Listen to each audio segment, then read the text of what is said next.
주에 이어서 오늘 이제 스가랴를 공부하는데, 지난주에는 좀 후반부에 좀 딱딱했죠. 10가지 환상을 우리가 꼽아 보느라고 정신없이 그 환상들을 보았는데, 그 환상들을 보여주는 이유가 있지 않겠습니까? 왜 하나님께서 이 스가랴에게 그런 환상들을 통해 예언의 말씀을 하게 했을까?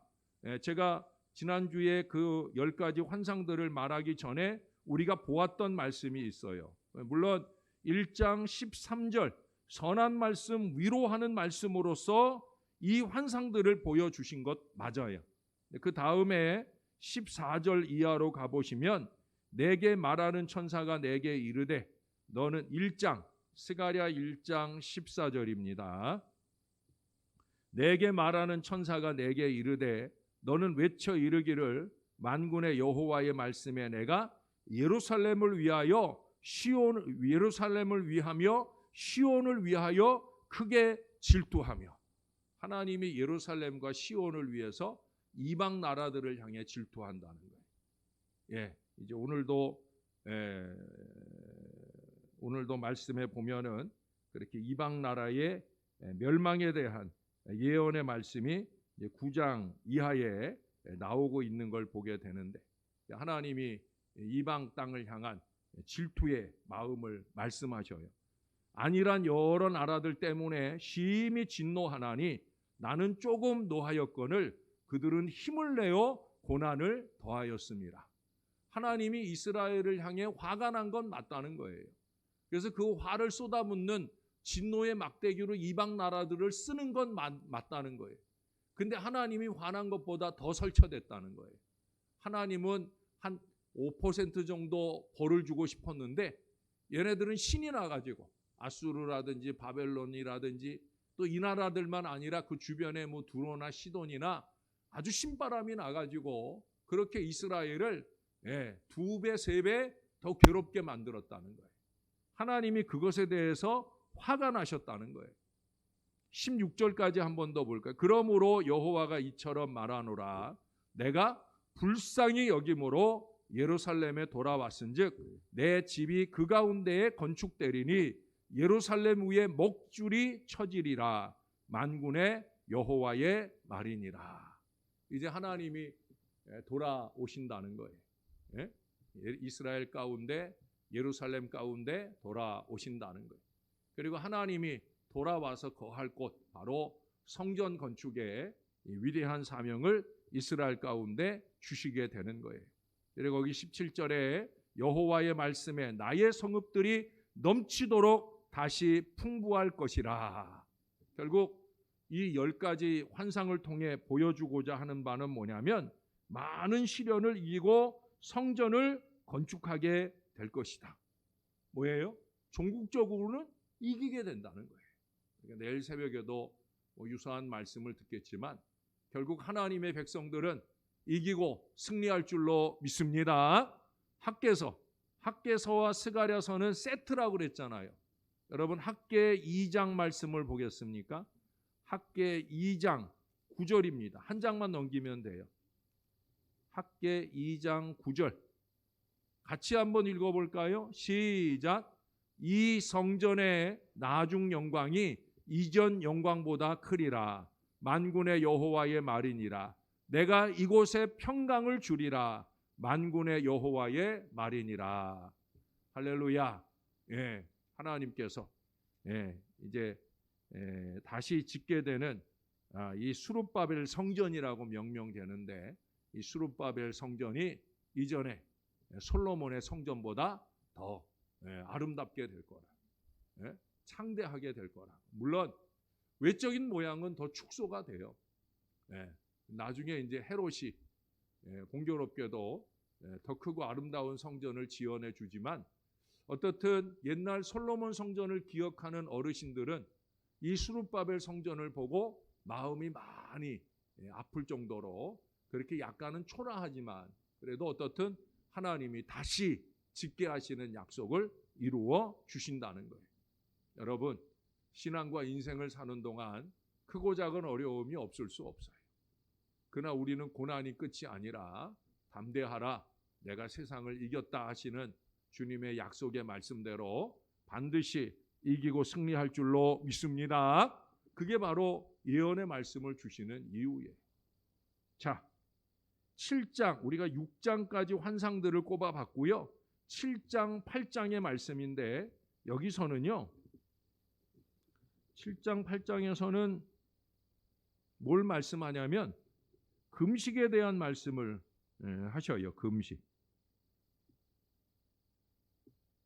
이 금식에 대한 말씀을 하게 된 이유는 거기 2절에 보시면 7장 2절을 한번 보시면 그때 베델 사람이 사레셀과 레겜멜렉과 그의 부하들을 보내어 여호와께 은혜를 구하고 두 가지를 구했어요. 첫째는 여호와의 은혜를 구했어요. 은혜를 구함. 좋은 일이죠. 은혜 받기를 구했다는 거예요.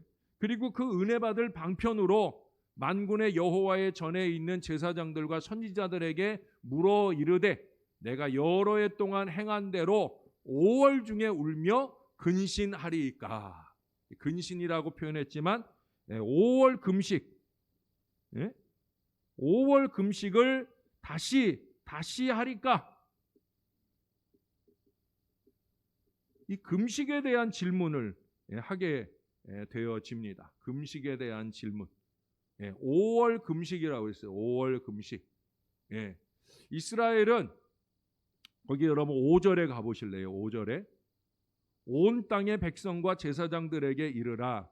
너희가 70년 동안 다섯째 달과 일곱째 달에 금식하고 애통하였거니와 그 금식이 나를 위하여 한 것이냐. 하나님이 좀 의외의 질문을 하셔요. 이스라엘 백성들이 70년 포로 생활 중에 금식을 했어요. 여긴 지금 5월과 7월을 얘기하죠. 근데 사실은 이스라엘은 4번, 4월에도 하고요. 그 다음에 10월에도 했어요. 그래서 1년에 4차례에 걸쳐서 금식을 했어요. 대단한 거죠. 그들이 연례적으로 금식을 실천했다는 거예요. 4월에. 근데 이때 어떤 이유 때문에 금식을 했는가? 4월에는 예루살렘 성벽이 파괴된 것을 기억하면서 금식을 했어요. 5월에는 성전이 불탄 것을 보고 가슴 아파하면서 금식을 했어요. 기억하면서. 그 다음에 7월에는 그다랴, 이스라엘의 마지막 왕 시드기야라고 하는 이름으로도 불리는 그다랴 왕이 죽음. 결국 그다랴 왕이 죽었다라는 건 뭐예요? 이스라엘이 멸망되었다는 거예요. 그 죽음을 기억하면서 또 금식을 했어요. 그리고 10월 달에는 예루살렘이 처음 포위되었던, 이게 607년의 포위를 얘기하는지 597년의 포위를 얘기하는지 586년의 마지막 세 번째 포위를 얘기하는 건지 모르지만 어떻든 이스라엘 예루살렘이 포위되었던 때를 기억하면서 금식을 했어요. 자, 4가지 공통점이 뭐예요? 어려웠던 때를 기억하면서 절치부심하는 금식을 했어요. 어쩌면 아마 이를 갈며 금식을 했을 거예요. 우리가 그때 너무 아팠다고 금식을 할 때 배만 고픈 게 아니라 마음이 아픈 그런 금식을 했어요. 나름으로는 그 금식을 열심히 했던 것 같아요. 그러니까 지금 여기 베델 사람이 묻는 질문이 뭐예요? 우리가 또 금식하리까?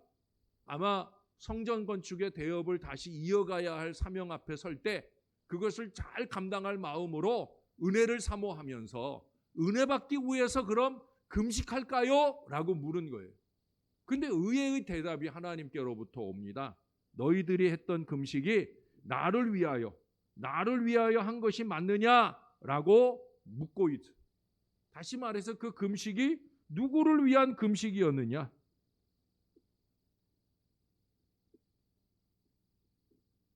왜 이 질문을 하게 되냐면요. 그 뒤에 8절 이하의 말씀 때문이에요.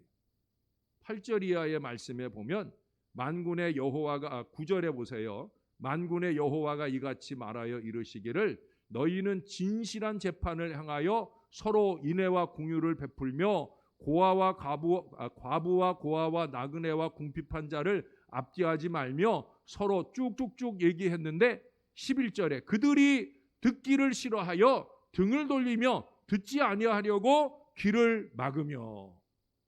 하나님의 말씀은 듣지 않아요. 그래서 결국은 그 하나님의 말씀을 듣지 않음으로 해서 멸망되어지는.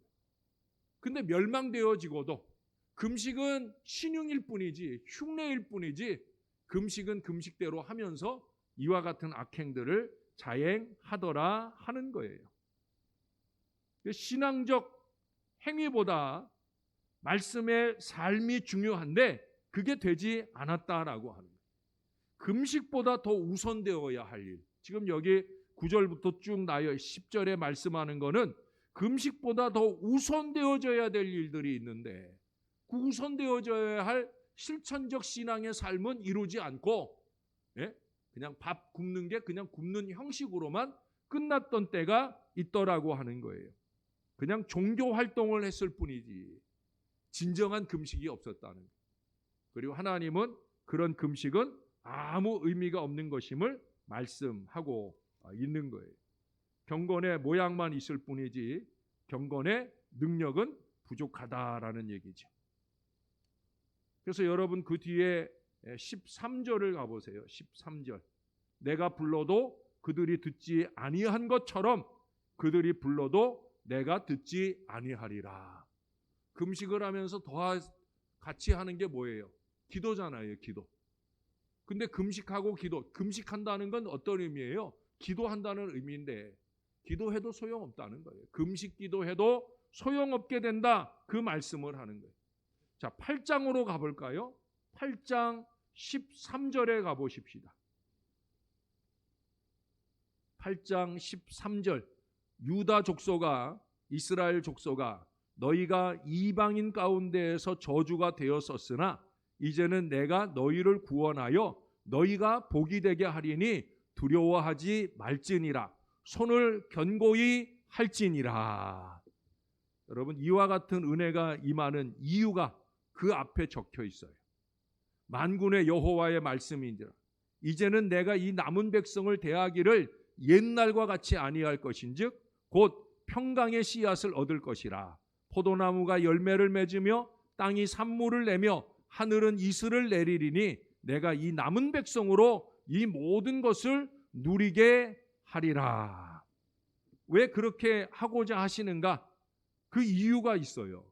거기 19절을 가보십시다. 19절. 만군의 여호와가 이같이 말하노라. 넷째 달에 금식, 다섯째 달에 금식, 일곱째 달에 금식, 열째 달에 금식이 변하여 유다 족속에게 기쁨과 즐거움과 희락의 절기들이 오리니 오직 너희는 진리와 화평을 사랑할지니라. 이제는 금식할 필요가 없다는 거예요.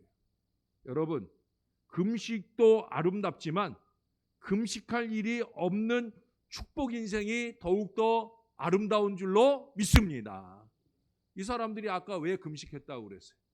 안 좋은 추억들, 그들이 하나님 말씀을 듣지 않고 불순종함으로 인해 멸망받게 되는 그 수순들 따라서 금식의 풍습이 생겼단 말이에요. 그 금식이 아름다운 거예요? 아니죠. 그렇게 하나님의 말씀에 귀 기울이지 않다가 벌받은 거 기억하면서 금식하는 것보다는 하나님의 말씀을 청종해 들으며 그 말씀대로 살아 하나님이 주시는 여기 말씀하는 여러 가지 복과 은혜를 받으며 누리는 것. 여러분 그게 더 아름다운 거 아닙니까? 그런 신앙 인생을 살아야 된다는 거예요. 그래서 축복의 인생으로 거기 보세요. 아까 13절을 읽었잖아요. 내가 너희를 구원하여 너희가 복이 되게 하리니 축복의 통로가 되게 하겠다는 거예요. 그와 같은 은혜가 8장 1절부터 8절까지의 쭉 이스라엘 백성들이 회복되는 신앙의 모습들을 통해서 하나님의 이 약속이 이루어질 것에 대한 은혜로운 말씀을 들려주고 있는 거예요. 그래서 하나님께서 이스라엘 백성들에게 진리와 화평을 사랑하는 은혜의 백성으로 만들어 주시겠다는 그 약속과 은혜가 주어지는 거예요. 결국 형식적인 금식보다 더 중요한 건 뭐예요? 하나님의 말씀을 귀 기울여 들으며 그 말씀대로 사는 이 믿음이 오히려 더 하나님이 아름답게 보시는 믿음이다라고 하는데, 그러면 우리는 그 진리와 화평을 누리게, 그 앞에 기쁨과 즐거움과 희락을 누리면서 하나님의 친백성으로 축복의 통로에 거룩한 사명으로 쓰임받게 되어진다는 거예요. 저와 여러분들이 말하는 것들, 기도하는 것들, 행하는 것들, 이런 것들로 통하여 저와 여러분이 복을 받을 뿐만 아니라 우리로 통하여 다른 사람들을 복되게 하는, 안 될 일도 잘 되게 만들어 줄 수 있는 건강한 믿음의 인생들로 저와 여러분들이 다 쓰임받게 되기를 소원합니다. 그게 금식을 비롯한 기타 여러 가지 우리의 신앙 행위보다 더 중요한 거예요. 예배 잘하는 것보다, 찬양 잘하는 것보다, 금식 잘하는 것보다, 기도 잘하는 것보다 더 중요한 건 뭐예요? 하나님의 말씀을 청종해 들으며 그 말씀대로 잘 살아갈 때 우리 하나님께서 우리를 더욱더 견고하게 하신다는 이 하나님의 약속이 우리에게 이루어지게 되는 줄로 믿습니다. 금식이 여러 가지, 제가 금식의 형태들을 적어봤어요. 여러분 금식을 다 해보셨는데 한번 여러분들은 어떤 금식들을 했는지 한번 꼽아보세요. 물만 먹는 금식이 있죠. 기도원에 가면 이런 분들 많이 있어요. 가장 많이 알려진 것으로 물만 먹으면서 금식하는. 물이라도 이제 들어가니까 조금 더 이제 맹물 안 먹고 좀 더 영양가 있는 물 먹으려고 옛날에는 보리물 같은 거, 곡차를 이렇게 많이 마시면서 금식을 하는데 비교적 긴 기간을 금식할 수 있는 유익이 있죠. 그 다음에 음료 금식이 있습니다. 다른 음식은 먹지 않고 과일 주스 같은 가벼운 음료만 마시면서 금식하는 경우도 있어요. 그 다음에 세 번째는 에스더 금식이 있어요. 에스더 아시죠? 죽으면 죽으리이다 하면서 3일 동안 금식하잖아요. 이때는 식음을 전폐했어요. 식음을 전폐했다는 건 뭐예요? 음식과 물도 마시지 않았어요. 일체의 음식을 먹지 않는 것인데 이거는 3일 이상은 위험합니다. 그러니까 물까지 안 먹으면서 참아내는 건 3일이 시한이에요. 그래서 무척 힘든 일이죠. 저는 이 금식은 3일씩은 못하고 고난일에 오전 9시부터 오후 3시까지 이런 금식, 그 시간에는 그렇게 물도 또 먹지 않는 그런 금식을 뭐 긴 시간 아니잖아요. 6시간, 점심 전후해서 6시간 뭐 그 정도 하긴 하는데 어떻든 이 금식은 무리하지 않는 금식이 되어야 된다는 거예요. 다니엘의 금식이 있죠. 다니엘의 금식도 씹는 것은 무조건 안 하고 그저 가볍게 갈아 마시는 수준의 금식이 있습니다. 부분 금식도 있어요. 이것도 내내 음식은 먹지 않고 야채와 견과류 같이 가벼운 것만 먹으면서 하는 금식. 우리는 금식이라기보다는 이건 다이어트에 해당되지 않을까 싶기도 해요. 베네딕트 금식이라는 것은 옛날 유럽의 수도사들이 주로 행했던 금식인데 하루에 한 끼만 먹는 금식입니다. 하루에 한 끼만. 그래서 그분들은 이 금식을 통해 강한 육체와 함께 강한 역을 지니게 되었다라고 전해지고 있어요. 하루에 한 끼, 뭐 아침이든 점심이든 저녁이든 하루에 한 끼만 먹으면서 몸도 단련하고 영도 단련하고, 그리고 7번째부터는 이제 좀 시대가 발전하면서 생겨난 금식이라고 보여집니다. 7번째 금식은 말을 금식하는 거예요. 금언이라고 해야 되겠죠. 금언. 말을 안 하는 거예요. 말을 하지 않는 침묵의 금식도 매우 유익합니다. 말이 많은 시대를 살고 있고요. 말이 많으면 경건에 마이너스가 됩니다. 저도 교제하면서 제일 힘든 시간이 말 많은 사람하고 교제하는 거예요. 예? 말 많은 사람. 말이 끊어지질 않아. 요걸 언제 끊어먹나. 예. 말이 많으면 경건에 유익하지 않아요. 그래서 말을 줄여가는 것도 중요하고요.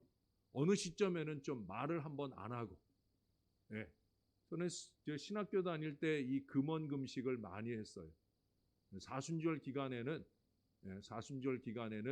주일을 빼고는 월요일부터 토요일까지 전혀 말하지 않고 지냈던 때도 있고. 이게 사순절 기간이 다죠. 왜냐하면 사순절이 주일 빼고 사순절이잖아요. 주일에는 제가 교회 가서 교육전에서 사역을 해야 되니까, 그러니까 학교 다니는 40일 기간 동안에는 말을 한마디도 안 하고, 그래서 제가 그 빨간색 십자가에다가 뒤에 이렇게 글을 적어서 제가 지금 말을 안 하고 사순절 절제의 기간을 지나고 있습니다. 미안합니다. 그걸 표시하는 내용을 적어가지고 그러고 이제 40일을 지냈었던 그런 기억도 납니다. 여러분들도 한번 해보세요. 사순절 같은 때 사순절이 너무 길고 힘들다고 그러면 집에서 남편한테 삐져서 말 안 하고 지내는 거 그거 말고 정말 나의 내적 영성을 위해서 좀 말을 참아내고 지내는 그런 금원의 시간들도 좀, 자기가 말이 좀 많다고 생각하는 분들은 이 금원 훈련을 좀 할 필요가 있어요. 내가 여러 사람들하고 이렇게 교제하는 중에 내 말만 주로 다 하고 그 교제가 끝난다라고 생각되어지는 분들은 이 훈련을 좀 할 필요가 있어요. 거기서 한 발 더 나아가는 것은 비판하는 영의 금식입니다. 비판하는 영의 금식, 정죄와 판단을 멈추는 훈련을 하는 거예요. 방심하면은 무수하게 정죄와 비판을 쏟아내면서 살아가는 게 저와 여러분입니다. 근데 비판이라고 하는 거, 정죄라고 하는 거, 이건 영적으로 무척 해로워요. 이건 영적으로 백해무익합니다. 비판이 습관화되면 부정적인 영이 지배를 하게 됩니다. 부정적인 영이 뭐예요? 사탄의 지배를 받고 사는 거예요. 문제는 누구만 몰라요? 본인만 몰라요. 사탄의 영의 지배를 받으면 이게 얼마나 치명적이에요. 오늘 새벽에 말했잖아요. 마귀의 자식으로 사는 거예요. 자기는 뭐 똑똑한 척하고 뭐 이 말도 하고 저 말도 하는데 지금 누구의 자식 노릇하고 사는 거예요? 마귀 자식 노릇하고 사는 거예요. 이걸 몰라. 예? 그래서 이런 사람들은 축복하기보다 공격적인 삶을 살게 되는데, 그래서 필요한 게 뭐냐? 비판하는 영, 비판을 금식하는 거예요. 의도적으로 비판을 참아내는, 비판을 금식하는, 이건 참으로 필요한 일이죠. 아까 말씀드렸던 형식적인 금식이 아니라 나의 내면을 다스리는 건강한 금식이 될 거예요. 그리고 이제 최근에 들어서 문화금식이라는 게 있어요. 문화금식. 아마 여러분들도 들어보셨을 거예요. 오늘 시대에 매우 중요한 영역입니다. 현대 크리스찬들의 영적 에너지를 뺏어가는 가장 중요한 요인이 뭐냐면 문화, 인터넷이라든지 TV라든지 이런 미디어가 우리를 영적 난청이 되게 해요. 여러분, 난청이 된다는 건 뭐예요? 귀가 안 들리는 거예요. 귀가 안 들리는 거예요. 저도 오른쪽에 전에 돌발성 난청이 한 두어 번 오고 난 뒤에 여기가 좀 청력이 약해요. 그래서 가끔 여러분들하고 얘기하면서 이렇게 좀 시끄러운 데서 이렇게 얘기할 때는, 이게 시끄러운 데서 얘기할 땐 여러 소리가 막 이 앵앵앵앵앵 하면서 소리가 제대로 잘 안 들려요. 1대1로 대화하고 할 때는 뭐 그렇게 큰 문제는 없는데, 근데 이제 막 시끄러운 데서 이렇게 귀 기울여서 소리를 듣는 데는 어려움이 있더라고요. 근데 여러분, 영적 난청이라는 건 뭐예요? 하나님의 말씀을 집중해 들을 수가 없어요. 여러 미디어, 인터넷이나 TV 등이 미디어에 너무 빠져 사는 바람에 하나님의 말씀에 은혜에 집중할 수가 없어요. 아까 여러분 거기 7장에서 거기 베델 사람이 여호와께 은혜를 구하고 그랬는데 은혜를 구해도 은혜가 오지 않아. 왜? 영적인 난청 상태라. 왜? 너무 인터넷이나 TV에 빠져 있어. 더군다나 요즘에 인터넷 속에 얼마나 거짓된 것이 많습니까? 가짜 뉴스가 얼마나 많아요. 가짜의 얘기가 그 코로나 때도 이건 뭐 되도 않은 소리를 옮겨내는 그런 경우가 얼마나 많아요. 제대로 알고 옮겨야지. 사람만 자꾸 불안하게 하고 올바르지 못한 일들을 퍼나르는 일들이 얼마나 많아요. 이게 뭐예요 다? 이게 다 영적인 난청에 우리를 빠지게 하는 거예요. 그래서 미디어 금식을 해요. 미디어 금식. 나는 어느 시간 동안에는 나는 하나님의 은혜에 집중하기 위해서 나는 미디어, 핸드폰 안 보고 인터넷 안 보고 이런 시간들을 좀 자기 나름으로 금식하는 그런 시간들을 가질 필요가 있어요.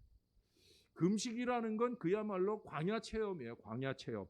자발적으로 불편을 선택하는 거잖아요. 그렇죠? 먹는 것에 대한 불편.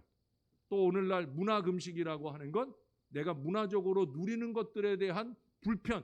기꺼이 그 자리로 나아가는 거예요. 왜 가요? 나의 영적인 유익을 위해서. 결국 금식은 자기 부인의 실현이 이루어지는 거예요. 자기 부인의 실현. 나를 위하고 나를 아껴보는 그 자기 부인, 자기 아껴보는 그 마음을 내려놓고 하나님 우선으로 사는 이 믿음의 마음을 회복하는 바로 그것이 우리에게 필요한 진정한 금식이라고 말할 수가 있다는 거예요. 저와 여러분이 좀 건강한 영적 또 육적 금식을 통해서 더 하나님의 은혜 안에 거하는 믿음의 자녀들이 다 되었으면 좋겠습니다. 자, 9장 이하로부터는 예수 그리스도의 오심을 예언하는 말씀들이 이어집니다. 사실은 스가랴 선지자의 중요한 점은 여기에 있어요. 학계 스가랴가 함께 에스라 등과 함께 성전을 재건하는 일에 아주 중요한 선지자적 역할을 했다라고 하는 것도 중요하지만 더 중요한 건 그에게 예수님에 대한 예언적 사역이 있었다는 거예요. 예수님에 대한 예언적인 사역. 그것도 그리스도의 다시 오심, 그리스도의 오심 또 다시 오심에 대한 예언의 말씀이 있더라 하는 거예요. 9장 1절을 보시면 여호와의 말씀이, 지금 우리 개역개정에는 그냥 여호와의 말씀이 그랬는데 이전에 개역 한글에는 여호와의 경고의 말씀이라고 경고를 하고 있어요. 그래서 여기서는 어떤 경고가 펼쳐지냐면 이방 나라에 대한 멸망 예언들이, 이방 나라들에 대한 심판 예언들이 이 9장 초반부에 쭉 이어져 말씀합니다. 8절까지. 거기 2절 말씀을 보세요. 2절에 보면 그 접경한 하맛에도 임하되겠고 두로와 시돈에도 임하리니 그들이 매우 지혜로움이니라. 여러분, 지혜로운 게 왜 심판의 이유가 되겠습니까? 문제는 그 지혜가 교만으로 발전하면 그게 바로 심판의 이유가 되는 거예요. 두로 같은 경우에는 그 에스겔서 28장, 전에 사랑방에서도 작년에 한번 나눴었던 말씀인데 그 에스겔서 28장에 보면은 그 두로를 말할 때 두로는 지혜가 많아요. 왕도 똑똑하고 하여튼 거기에는 아마 그때 당시로 아마 문화적으로 좀 출중했던 것 같아요. 또 지혜나 또 무역을 통해 재물이나 뭐 이런 것들이 많았어요. 그러니까 그런 것들이 많아지면 자연히 어떻게 돼요? 교만해지는 거죠. 두로의 mel망의 이유로 꼽는 것은 교만이에요. 그 교만의 밑바탕이 되는 게 뭐예요? 지혜예요. 지혜. 똑똑한 척 했다는 거죠. 또 그 똑똑함을 가지고 올바로 쓰지 못하고 나쁘게 썼다는 거죠. 그래서 지혜나 재물이나 뭐 무역이나 이런 것들로 흥한 것이 결국 교만으로 가고, 거기도 보세요. 3절. 두로는 자기를 위하여 요새를 건축하며 은을 티끌같이 금을 거리에 진흙같이 많이 쌓았지만 결국 그 모든 것들로 인해 교만해지고 그것이 멸망의 이유가 되었더라 하는 말씀들이 쭉 이어집니다. 그래서 8절까지 그렇게 하나님의 심판이 이방 나라들의 누구를 위해서? 유다를 위해서, 이스라엘을 위해서 그렇게 하나님의 심판이 주변 나라들에게 임하는 말씀들이 이어집니다. 그리고 이제 9장 9절에 유명한 말씀이 나오죠. 9장 9절 말씀. 자, 여러분들이 한번 읽어 주실래요? 제가 물 한 모금 마실게. 좀 긴 말씀인데 시작. 기뻐할지어다. 예루살렘에 따라 즐거이 부를지어다. 보라, 내 왕이 내게 임하시다니. 그는 공의로우시며 구원을 베푸시며 겸손하여서 나귀를 타시다니. 나귀의 작은 것 곧 나귀 새끼니라. 아멘. 어디서 많이 본 말씀이죠? 네. 자, 퀴즈 한번 낼게요. 네. 사복음서 중에 어디에 나오는 말씀일까요? 예? 이 말씀을 인용한 복음서가 딱 한 군데예요. 복음서에서 보기는 보았을 텐데 어디서 인용했을까? 1번 마태, 2번 마가, 3번 누가, 4번 요한. 예? 네, 누가? 3번. 네, 나는 3번이라고 생각하는 사람. 예. 한 사람밖에 없네요. 땡. 4번이라고 생각하는 사람. 네.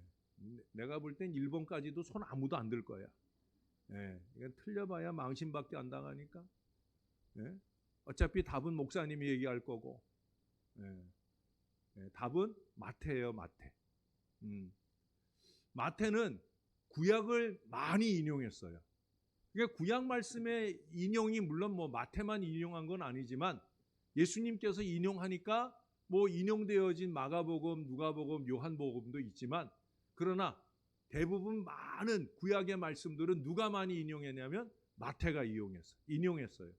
왜 마태가 인용했냐면 마태는 독자를 누구로 보고 썼냐면 마태는 이스라엘 사람, 유대인들을 대상으로 썼어요. 그러니까 구약 말씀을 많이 인용했어요. 그래서 지금 이 말씀 스가랴 9장 9절도 마태복음 21장 5절의 말씀에 인용이 되어 있어요. 네. 그래서 구약의 말씀을 인용하면서 이스라엘 사람들에게 감동을 주기를 원했던 거죠. 마가복음의 경우에는 헬라 문화권에 있는 사람들 전부를 향해서 썼고 그거는 마가 요한이 잘 아시는 대로 바나바와 함께 선교 여행을 많이 다녔기 때문에 그가 만나는 헬라 사람들이 복음을 좀 잘 알았으면 하는 마음으로 이 마가복음을 저수를 했어요. 누가복음은 누가가 저수를 했는데 특별히 로마 사람들 데오빌로 카카를 향해서 누가복음을 썼고 나중에 사도행전 말씀까지 데오빌로를 통해 로마 사람들, 이방 사람들에게 말씀을 쓰게 되어진 내용들을 우리가 읽어볼 수가 있습니다. 자, 9장 9절을 읽으셨는데 여기에 9절의 말씀은 초림주, 처음 오신 예수님, 그러니까 2000년 전에 오신 예수님에 대한 예언의 말씀이에요. 그러니까 이제 마태가 인용한 거예요. 어떤 장면에서? 예수님이 예루살렘에 입성하는 장면에서 예수님이 실제로 나귀를 타고 입성을 하셨잖아요. 그렇죠? 여기 나오잖아요. 그 말씀 그대로. 겸손하여서 나귀를 타시나니 나귀의 작은 것 곧 나귀 새끼니라. 그래서 이 말씀을 인용해서 자 봐라 예수님 나귀 새끼를 타고 이렇게 예루살렘에 들어오시지 않느냐. 스가랴가 예언한 바로 그 메시아가 바로 이분이다라는 걸 마태가 말하고 싶었던 거예요. 그 다음 10절은 제가 읽어드릴게요. 내가 에브라임의 병거와 예루살렘의 말을 끊겠고 전쟁하는 활도 끊으리니 그가 이방 사람에게 화평을 전할 것이요 그의 통치는 바다에서 바다까지 이르고 유브라데 강에서 땅끝까지 이르리라. 이것도 메시아에 대한 예언이지만 초림주 예수님과는 좀 다른 모습이죠. 초림주 예수님은 아까 9절에서 말한 것처럼 좀 초라하게 나귀 새끼를 타고 이렇게 오신 겸손한 왕이시지만 재림주 예수님은 아니에요. 예? 평화의 왕이시긴 하지만 호령하며 오신단 말이에요. 전 세계 모든 만물을 다스리며 오신다는 거예요. 거기 보세요. 그의 통치는 바다에서 바다까지 이르고 유브라데 강에서 땅끝까지 이르리라. 그래서 이 10절의 말씀은 재림주 예수님에 대한 예언의 말씀으로 일반적으로 봅니다. 그래서 재림은 권능과 영광 중에 오실 것을 예시하고 있어요. 우리 재림주 예수님은 화평을 전할 것이며 땅끝까지 지배하시며 땅 위에 평강을 주실 것이다 라고 하는 거예요. 그래서 예수님께서 두 번째 우리 가운데 다시 오시기까지는 진정한 평강은 있을 수 없어요. 예? 그래서 우리 가정에서도 또 때로는 교회 안에서조차 그리고 세상은 말할 것도 없고 이 전쟁과 전쟁의 소문, 다툼과 다툼의 일들이 늘 끊임없는 거예요. 예. 아무리 많이 애쓰고 노력해도 예수님 다시 오실 때까지는 이게 쉽지 않은 일이에요. 예. 그래서 예수님 빨리 오셔야 돼. 그래서 예수님 빨리 오셨으면 좋겠어요.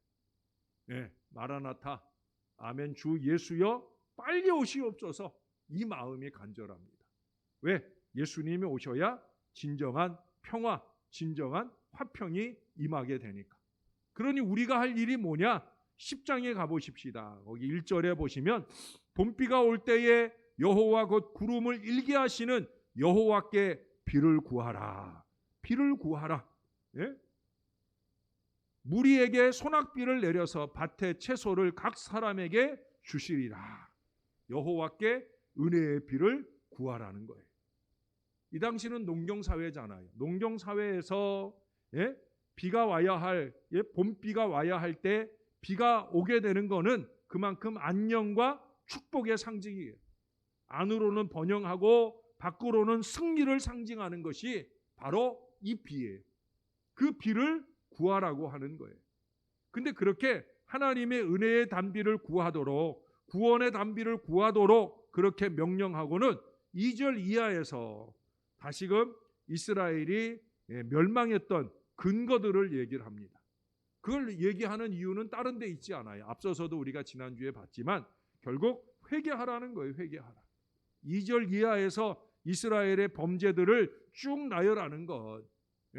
이스라엘이 멸망되었던 그 근거들을 다시 한번 말씀하면서 이제는 그것들을 청산하는 회개가 있어야 된다. 우리가 이번 주에도 특세를 진행하면서 3일 동안 회개에 대한 말씀을 들었어요.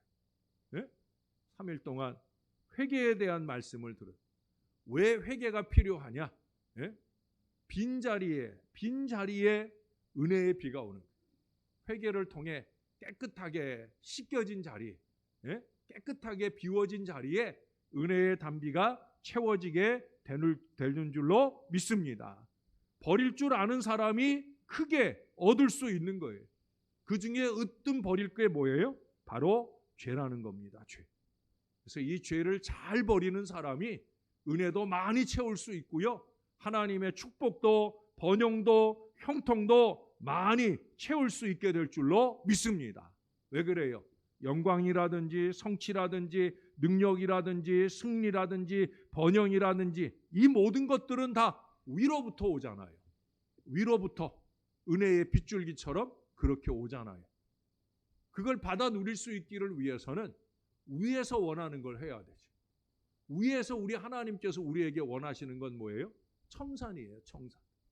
우리 안에 있는 죄악의 청산. 그것이 깨끗해지면 깨끗해질수록 저와 여러분 안에는 은혜도 형통도 승리도 보장되어질 줄로 믿습니다. 그걸 누려야 되는 거죠. 그 다음 11장의 말씀들 속에서는 거기 가련한 양들 표현도 나오고 하는데 11장부터 14장까지에는 안타깝게도 이스라엘의 멸망 예언들이 이어지게 되어집니다. 중간 12장에 보면 잠깐 예루살렘 구원의 약속도 주어지는데 결국은 곳곳에 메시아 예언들을 말씀하시기 위해서 이스라엘의 멸망들이 쭉 말씀되어집니다. 몇 가지만 좀 꼽아볼까요? 11장 12절을 가보십시다. 자, 여기서도 또 하나 제가 질문을 할게요. 질문할 것도 없고 읽어보면 누구 얘기인지 알 수 있을 거예요. 제가 12절을 읽을게요. 여러분이 13절을 읽으세요. 내가 그들에게 이르되 너희가 좋게 여기거든 내 품삯을 내게 주고 그렇지 아니하거든 그만두라. 그들이 곧 은 30개를 달아서 내 품삯을 삼은지라. 여호와께서 내게 이르시되 그들이 나를 헤아린 바 그 삭슬 토기장에게 던지라 하시기로 내가 곧 그 은 30개를 여호와의 전에서 토기장에게 던지고. 예, 누구 얘기인 것 같아요? 예? 예, 가룟 유다에 대한 얘기죠. 가룟 유다가 은 30에 예수님 팔아버린 일이고 결국 나중에 그걸 뉘우치고 은 30을 갖다 주었는데 그것이 토기장이의 밭을 사서 나그네의 묘가 되는 그런 불행한 이야기들을 예언하고 있는 말씀이 바로 여기에 나와요. 13장으로 가볼까요? 13장 7절의 말씀입니다. 만군의 여호와가 말하노라. 카라 깨어서 내 목자 내 짝된 자를 치라. 목자를 치면 양이 흩어지려니와 작은 자들 위에는 내가 내 손을 들이우리라. 목자를 치면 양이 흩어진다라는 말씀도 예수님의 순한 예고에 인용되는 말씀이죠. 자, 그리고 14장으로 가보겠습니다. 14장 4절의 말씀입니다. 그날에 그의 발이 예루살렘 앞 곧 동쪽 감람산에 서실 것이요 감람산은 그 한가운데가 동서로 갈라져 매우 큰 골짜기가 되어서 산 절반은 북으로 절반은 남으로 옮기고. 여기 이 14장에서 많이 나오는 표현이 있어요. 14장 1절에도 보면 그날에 내 재물이 약탈되어 라고 했고요. 아까 4절 말씀에서도 그날에 라는 표현을 봤고요. 그 다음에 6절에도 보면 그날에는 빛이 없겠고 라는 표현이 나오고요. 9절에서도 보시면 그날에는 여호와께서 홀로 한 분이실 것이요 그의 이름이 홀로 하나이실 것이라. 그 뒤로도 계속 20절에도 한 번 더 찾아볼 수 있겠네요. 그날에는 말방울에까지 여호와께 성결이라 기록될 것이라. 여러분 결국 그날에는 이 표현들이 끊임없이 나오면서 교만한 이스라엘의 멸망 뒤에 겸손한 예수 그리스도가 다시 오실 것에 대한 은혜의 말씀을 우리들에게 들려주고 있습니다.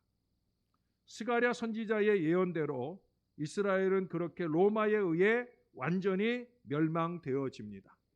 그래서 예수 그리스도의 오심, 초림도 분별하지 못하게 되어지고 절대적인 공동체, 적대적인 예수님께 대하여 적대적인 공동체를 형성하게 되어집니다. 그래서 2000년 동안 나라 없는 그런 민족으로 살아가게 되어집니다. 결국 예수 그리스도의 다시 오심까지 오늘 스가랴가 예언하고 있는 걸 보게 됩니다. 여러분, 스가랴의 중요성, 스가랴서의 중요성은 다른 데 있지 않아요.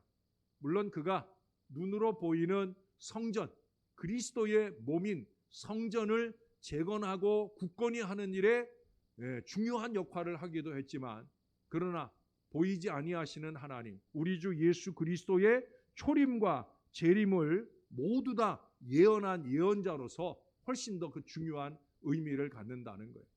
저와 여러분이 이 스가랴 선지자를 한 번 더 보면서 우리 마음 가운데는 스가랴 선지자를 통해 깨달아야 될 교훈은 딱 한 가지밖에 없어요. 주님 곧 오십니다. 주님 저와 여러분을 위해서 곧 오십니다. 주님이 오셔서 온전한 평화의 나라를 이루실 때까지 저와 여러분이 그분의 뜻을 따라 아름답게 살아내는 하나님의 사람들이 될 수 있기를 바랍니다. 우리 다 같이 한번 기도하십시다.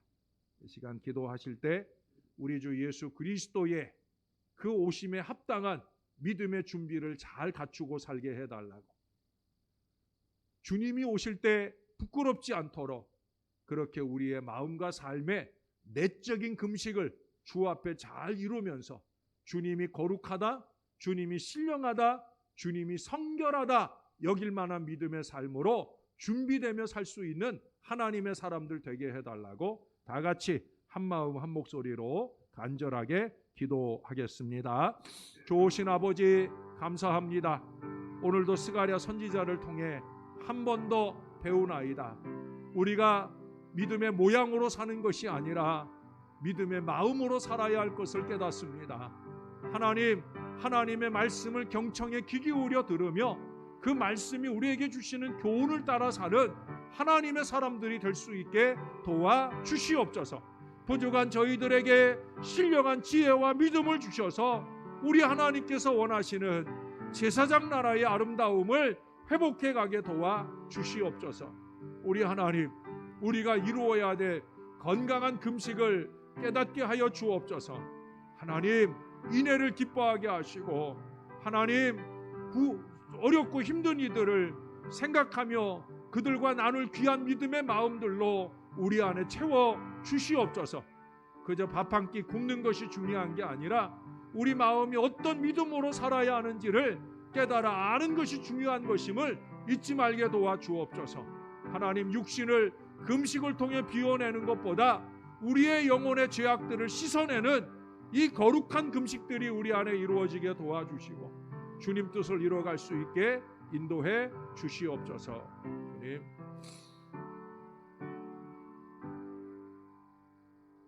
주님, 우리를 위해 다시 오실 약속을 스가랴 선지자를 통해 주시니 감사를 드립니다. 초림 예수에 대한 스가랴 선지자의 그 예언의 말씀이 이루어진 것처럼 그렇게 우리를 위해 우리 구주 예수 그리스도가 다시 오실 그 약속도 이루어지게 될 줄로 믿습니다. 주님이 곧 오심을 기억하며 주님 오실 때 부끄럽지 않을 수 있도록 잘 준비하며 살 수 있게 도와 주시옵소서.